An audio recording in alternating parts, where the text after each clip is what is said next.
बशर वुस्ता दी कशीदा सूरत-हाल दे बायस एशियाई स्टॉक मार्केटां विच तीजे रोज़ भी बदतरीन मंदी।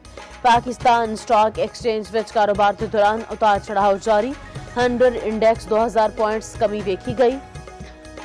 कोरियन स्टॉक मार्केट विच 6% कमी। Japan the stock market which 3% गिरावट।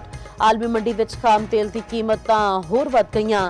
बैरनेट खाम तेल $83 फी बैरल की सतह उत्ते अपड़ गया। यूरोप विच गैस की कीमतां विच वाधा जारी।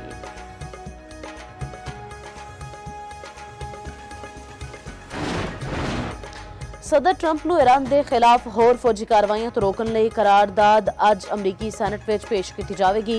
इंटैलीजेंस कमेटी की ब्रीफिंग के बाद ओपोजिशन लीडर ने आख्या है कि ट्रंप इंतजामिया जंग का जवाज हर घंटे बदल रहा है। कदरे रजीम चेंज की गल की जा रही है तो किधरे न्यूक्लियर हथियार की जंग का जवाज बार बार बदलिया जा रहा है। तो मतलब यह है कि कोई हिकमत अमली नहीं।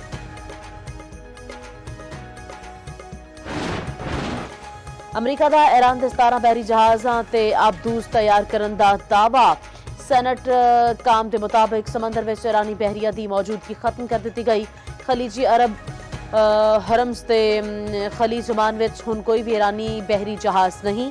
अमरीकी सेंट्रल कमांड के एडमिरल के मुताबिक ईरान में तकरीबन 2000 अहदाफ उत्ते हमले किए। B-2 बंबार तैयारा नाल ईरान में सर्जिकल स्ट्राइक किए ने।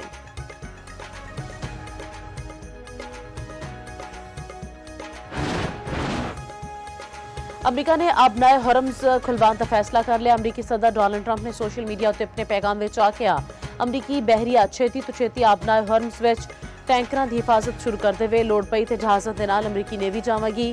जहाज़ों की इंश्योरेंस विच अमरीकी मालियाती इदारा मदद करेगा। डोनाल्ड ट्रंप का दिफाई कंपनियों को फौरी हथियार बनाने का हुक्म।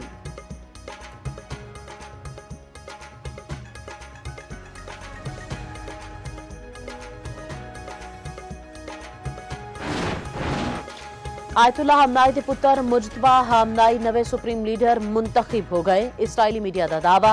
ईरानी सरकारी मीडिया की तरदीद आख्या नवे सुप्रीम लीडर का ऐलान साबिक सुप्रीम लीडर की तदफीन के बाद किया जाएगा।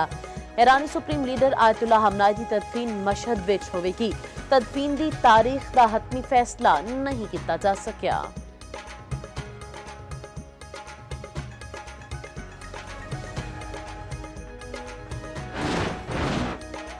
दुबई में अमरीकी कौंसल खाने उत्ते ड्रोन तैयारे नाल हमला। ड्रोन हमले नाल कौंसल खाने की इमारत में अग लग गई। अरब मीडिया के मुताबिक कौंसल खाने के दवाले सिक्योरिटी होर सख्त। दुबई हुक्म के मुताबिक वाकये विच कोई जानी नुकसान नहीं होया। रियाज विच CIA के स्टेशन उत्ते ड्रोन हमला। कतर विच अमरीका की अल अदीद एयरबेस उत्ते मजाइला नाल हमला। अमरीकी वज़ीर खारजा मार्को रूबियो ने आखना है मशरक़ वुस्ता नूं 9000 अमरीकियों का इनहला किया जा चुकिया। आने वाले कुछ दिनों में ईरान उत्ते तबाहकुन हमले होंगे।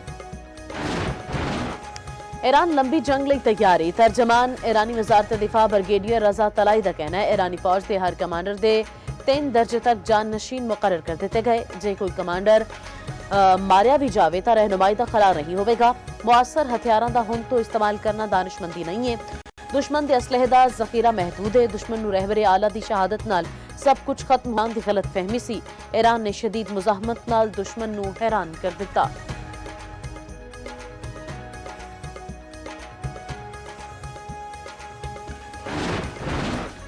वज़ीर-ए-आज़म शहबाज शरीफ ने आलमी सूरत-हाल उत्ते पार्लिमानी लीडर्स का इजलास अज तलब कर लिता। सैनेट ते कौमी असैम्बली के पार्लियामेंट्री लीडर ने अपोजिशन रहनुमावां नूं शिरकत की दावत दी। अरकान पार्लियामेंट नूं मशरक़ वुस्ता की सूरत-हाल उत्ते ऑन कैमरा ब्रीफिंग दी जाएगी। वज़ीर-ए-आज़म शहबाज शरीफ ते तुर्क सदर उर्दवान ने टेलीफोनिक राबता मशरक़ वुस्ता की बिगड़ती सूरत-हाल उत्ते तबादला ख्याल। वज़ीर-ए-आज़म शहबाज शरीफ दे ईरान ते इसराइली हमले की शदीद मज़म्मत। खलीजी मुल्कां नाल मुकम्मल यकजहती दा वी अयादा।